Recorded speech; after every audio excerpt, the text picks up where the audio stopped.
बड़ी खबर दिल्ली से आ रही है, जहां पर अरविंद केजरीवाल की गिरफ्तारी को लेकर इस समय सुनवाई चल रही है। ईडी की तरफ से बातें अपनी रखी जा रही हैं, क्योंकि अरविंद केजरीवाल के वकील की तरफ से उनकी गिरफ्तारी को ही अवैध करार दिया जा रहा है। तो क्या इस मामले में होगा, इस पर नजर हमारी है। लेकिन अरविंद केजरीवाल को लेकर ये पूरा मामला, जिससे हम आपको सबसे पहले खबरदार कर रहे हैं, ईडी की ओर से एएसजी ने अपनी दलील में केजरीवाल की अर्जी खारिज करने की मांग की है। बताया कि अब आम आदमी पार्टी की कुछ संपत्ति को इसी मामले में जब्त करने ईडी जा रही है। इससे पहले केजरीवाल की ओर से उनके वकील अभिषेक मनु सिंघवी जब बोल रहे थे, 8 अलग अलग पॉइंट्स के जरिए उन्होंने अपनी दलील दी है। उन्होंने गिरफ्तारी को गैर कानूनी बताया। उन्होंने कहा कि चुनाव से दूर रखने के लिए गिरफ्तारी अरविंद केजरीवाल की गई है।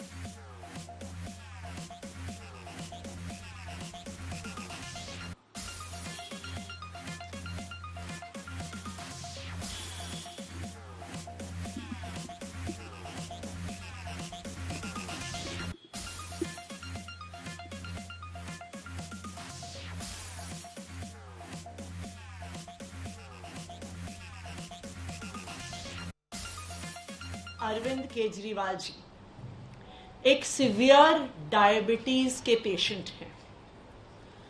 डायबिटीज के एक सीवियर पेशेंट होने के नाते दिन में कई बार उनका शुगर लेवल मॉनिटर होता है। जिस हिसाब से उनका शुगर लेवल बढ़ता है, गिरता है, उसी के अनुसार उनको दवाई लेनी होती है, इंसुलिन के इंजेक्शन लेने होते हैं, और उसी अनुसार उनका खान पान और डाइट होती है।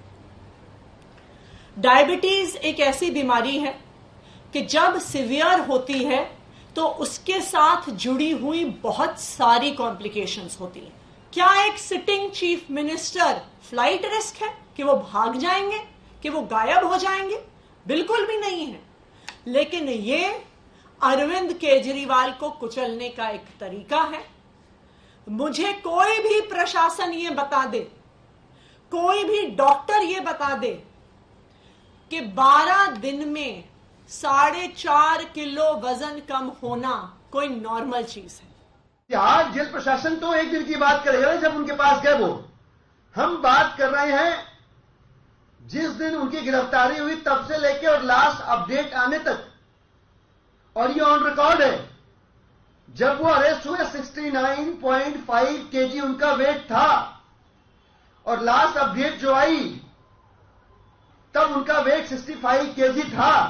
ये 4.5 किलो जो वजन कम हुआ है, इससे कोई भी प्रशासन, कोई भी व्यक्ति झुठला नहीं सकता। और यही हमारी चिंता का वजह है। हम चाहते हैं कि किसी भी किस्म की लापरवाही ना हो उनकी सेहत को लेकर। मुझे नहीं लगता है कि उनको तो विभाषणा करने की आदत है।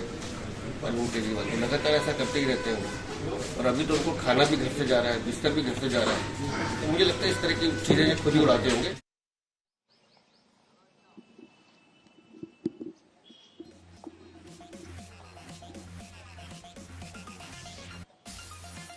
तो अब से थोड़ी देर में संजय सिंह भी जेल से रिहा होने वाले हैं। ILBS अस्पताल से उन्हें तिहाड़ ले जाया गया है। संजय सिंह की पत्नी ने ये जानकारी दी है कि जैसे ही वो जेल से निकलेंगे बेल पर, उसके बाद पहले अरविंद केजरीवाल की पत्नी से मुलाकात करने जाएंगे और उसके बाद आम आदमी पार्टी मुख्यालय हो जाएंगे।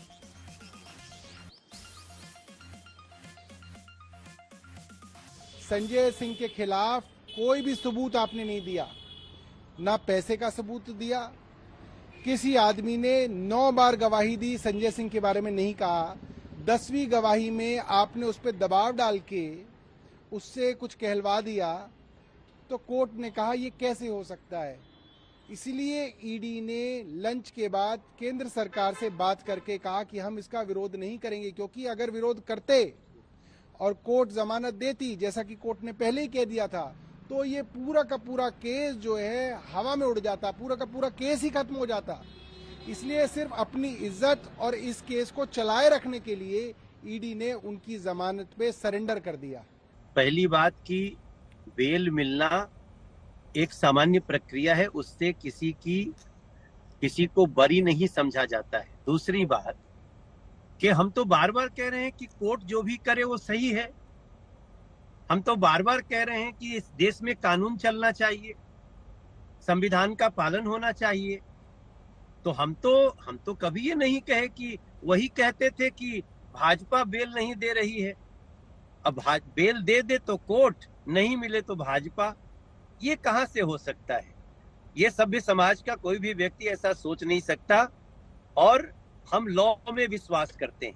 केस चल रहा है, जिन लोगों का मनी ट्रेल है वो सब कुछ पता, सब कुछ खुल रहा है धीरे धीरे।